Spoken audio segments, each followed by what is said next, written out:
সতীদাহ প্রথা ভারতের ইতিহাসের একটি অন্ধকার ও বিতর্কিত অধ্যায়।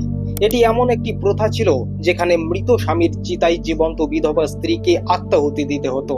অবিভক্ত বাংলায় ৮,১৩৪টি সতীদাহের ঘটনা ঘটেছে।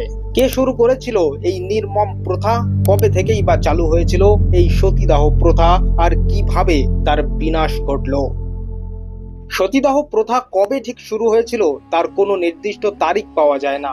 তবে প্রথম ঐতিহাসিক প্রমাণ পাওয়া যায় আজ থেকে ১৫০০ বছর আগে ৫১০ খ্রিস্টাব্দের মধ্যপ্রদেশের একটি শিলালিপি।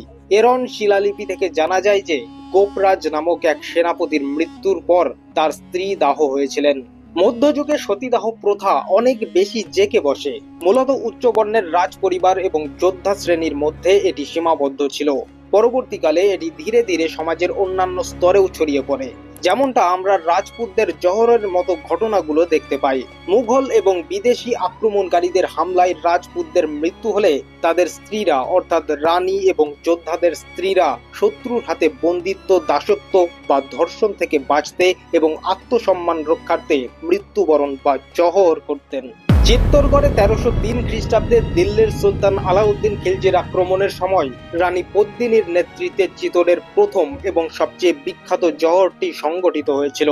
১৫৩৫ খ্রিস্টাব্দে গুজরাটের সুলতান বাহাদুর শাহের আক্রমণের সময় চিতোরের দ্বিতীয় জহর ঘটে এবং ১৫৬৮ খ্রিস্টাব্দে মুঘল সম্রাট আকবরের আক্রমণের সময় চিতোরের তৃতীয় জহরটি অনুষ্ঠিত হয়।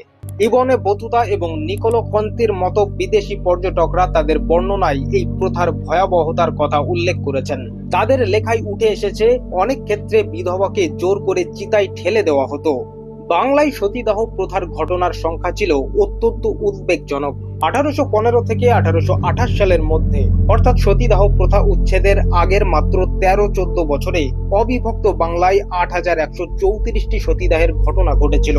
সবচেয়ে বেশি সতীদাহের ঘটনাগুলো ঘটেছিল কলকাতা বিভাগের অন্তর্গত বর্ধমান, হুগলি, নদিয়া এবং ২৪ পরগনা জেলায়। নথিবদ্ধ ঘটনাগুলোর মধ্যে এমনও দেখা গেছে যে ৮ থেকে ১৬ বছর বয়সী বালিকাদেরও জোরপূর্বক স্বামীর চিতায় পুড়িয়ে মারা হয়েছে।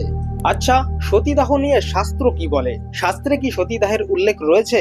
এটি একটি অত্যন্ত গুরুত্বপূর্ণ ও তাত্ত্বিক প্রশ্ন। প্রাচীনতম বৈদিক সাহিত্যে সতীদাহের কোনো বিধান নেই।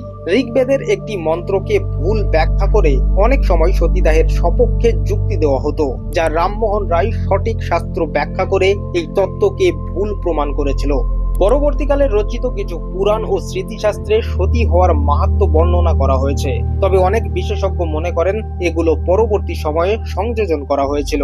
ঋগ্বেদে সরাসরি সতীদাহের কোনো সমর্থন বা উল্লেখ নেই, বরং সেখানে বিধবাদের পুনরায় স্বাভাবিক জীবনে ফিরে আসার ইঙ্গিত পাওয়া যায়।